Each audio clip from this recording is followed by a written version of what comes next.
Hello, sorry about that interruption. That was my husband calling me. He is still going to work in Wichita, and so he was telling me about his schedule changes because they've been cutting hours. So, stuff is always happening.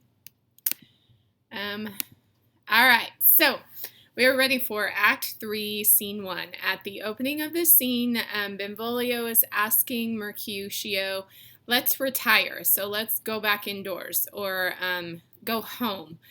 The day is hot, the Capulets are abroad, and if we meet, we shall not escape a brawl.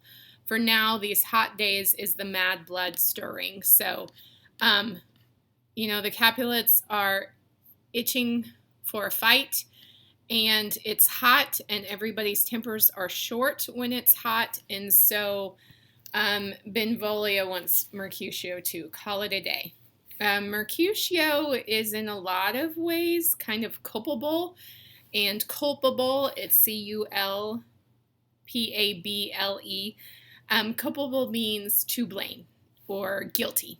The person who the result lies upon. So Mercutio is culpable for a lot of the things that happen in this scene because Mercutio says, to Benvolio that Benvolio is like the most apt to fight of any guy he knows.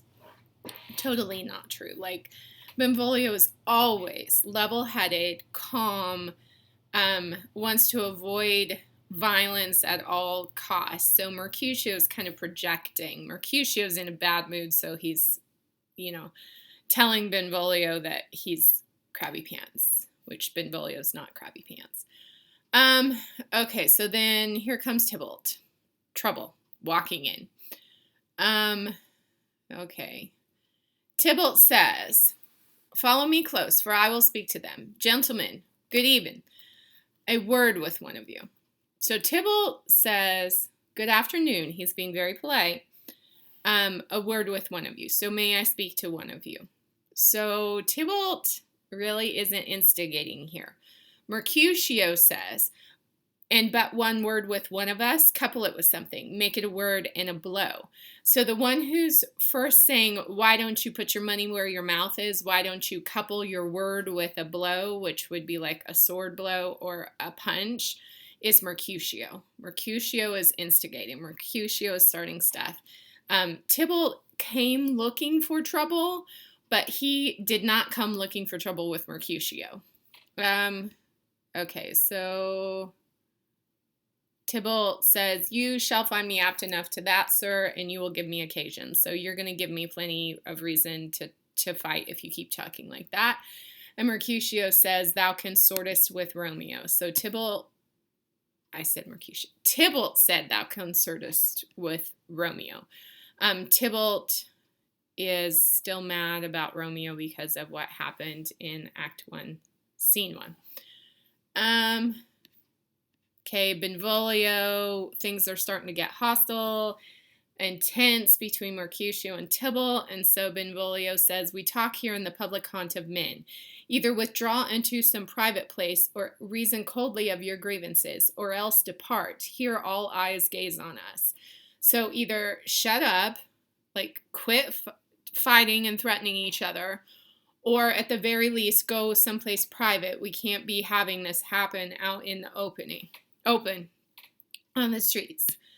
Mercutio, men's eyes were made to look and let them gaze. I will budge for no man's pleasure. Let him watch. I don't care. I'll do what I want. Tybalt says, and here comes Romeo. Tybalt says, well, peace be with you, sir. Here comes my man. So Tybalt has a problem with Romeo, not with Mercutio. And Mercutio says, but I'll be hanged, sir, if he wear your livery. Marry, go before to a field. He'll be your follower. Your worship in that sense may call him man. So man in this sense can be used as a term for a servant. So Mercutio says, like, Romeo's not going to be your servant. You're not going to address him like that. So Mercutio is kind of standing up for Romeo at the same time that he's still goading Mercutio. Or Tybalt. Keep doing that. Sorry. Mercutio is still goading Tybalt. Tybalt says, Romeo, the love I bear thee can afford no better term than this. Thou art a villain.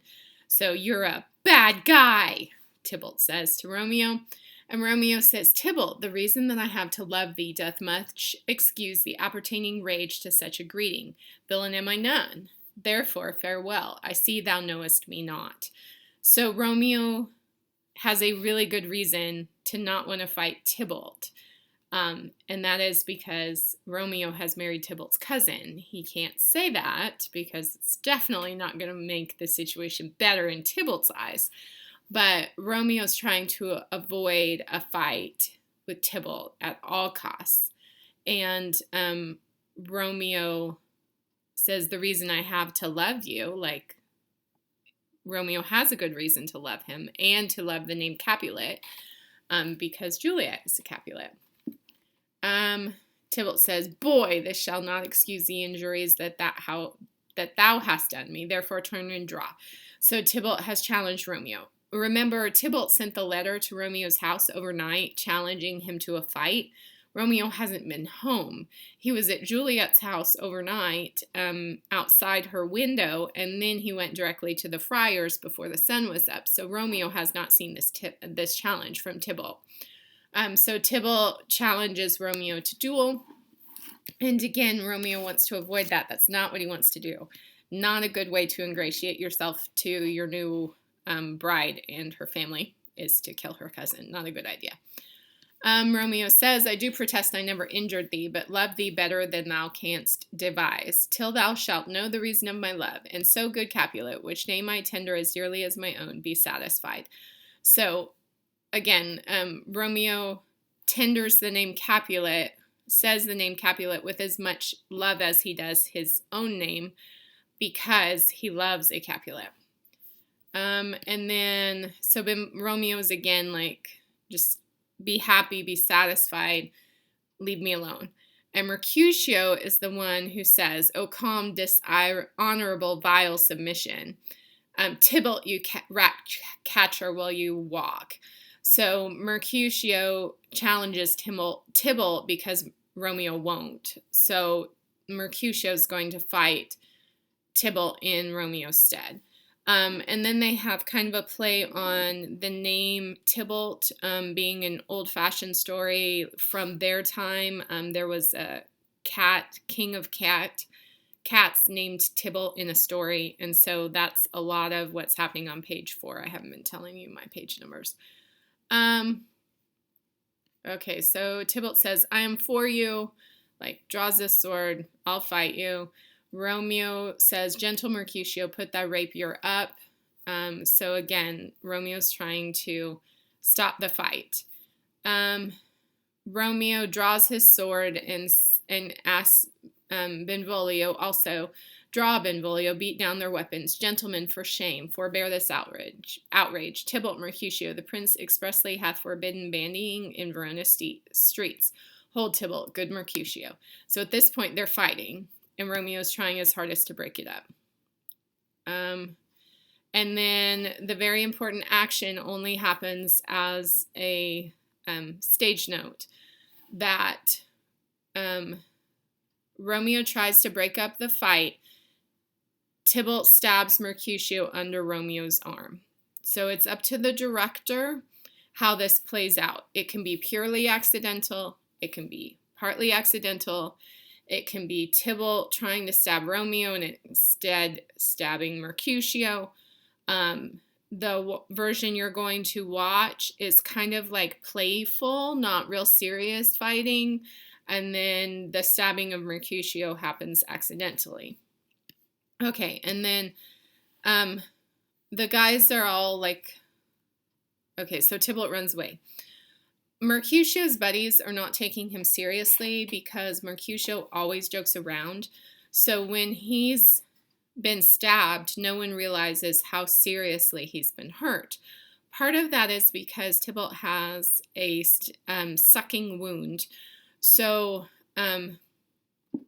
because it's a stab wound, the shape of the blades is kind of like this. So it's pointed at both ends and then it's rounder in the middle. So when it would go into something, the wound would open up and it would make it a bigger stab wound. But as soon as the sword was removed, then it would have gone back together.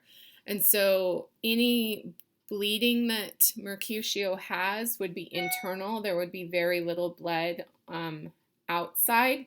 And so nobody really knows how serious he is or how seriously he's been hurt. Part of what's going on also is Mercutio is joking all the way to the end. Mercutio says, I, a scratch, Mary, 'tis enough. Where is my page? Go, villain, fetch a surgeon. Then Mercutio says, 'tis not so deep as a well, nor so wide as a church door, but 'tis enough, 'twill serve. Ask for me tomorrow, and you shall find me a grave man. So he's saying, I'm dying, but at the same time, he's joking because he's doing like grave man, like serious man, but also a man in a grave. Excuse me. And then Mercutio says, why the devil came you between us? I was hurt under your arm. So he says partially Romeo's fault for getting in between them. And Romeo says, I thought all for the best. I was just trying to help. That was page 5. Okay, now I'm page 6. Mercutio says, help me into some house, Benvolio, or I shall faint. A plague on both your houses. They have made worms meat of meat. I have it, and soundly too, your houses. So Mercutio curses the name of Montague, couldn't think of it for a second, and Capulet, because it is the plague between those two houses that has caused his death, and Mercutio isn't a member of either one. Mercutio and Benvolio exit the stage. You almost always have deaths happen off stage because it ruins the illusion when you have someone who has supposedly died on the stage and they're laying there and they're still breathing. And then what do you do with them at the end of the scene? Does someone drag them off, or do they get up and walk off the stage, which again dispels that sense of illusion. So it would have been traditional for Mercutio to leave the stage, die off stage, die. He didn't really die, of course. He's going to die off stage, and then someone's going to come back and report about his death. Okay, so Romeo is saying, like, it's my fault. And he says that his love for Juliet has made him weak because he refused to fight. Benvolio comes in. I'm on page 6, and he tells Romeo that Mercutio has died. Romeo, again, with another sense of foreshadowing, says, this day's black fate on more days doth depend, but begins the woe others must end. So this is just the beginning of the sorrow and the pain that's going to come. Tybalt, horrible timing, comes back in. Benvolio says, here comes the furious Tybalt back again. Romeo, alive in triumph, and Mercutio slain. Away to heaven, respective lenity, and fire-eyed fury be my conduct now. Now, Tybalt, take the villain back again that late thou dost give me. For Mercutio's soul is but a little way above our heads, staying for thine to keep him company. Either thy or I or both must go with him. So Romeo says that he's going to kill Tybalt, or Tybalt will kill him. Okay, Romeo says this shall determine that. His sword, they fight. Tybalt is stabbed. And then Benvolio, I've got 50 seconds. Benvolio says, Romeo, away be gone. The citizens are up, and Tybalt slain. Stand not amazed. The prince will doom thee death if thou art taken. Hence, be gone, away. So Benvolio's trying to get Romeo to leave. And Romeo says, famous line, oh, I am fortune's fool. So the translation is, oh, I have awful luck. But he says, fate has determined this will happen, and I'm in so much trouble. Okay.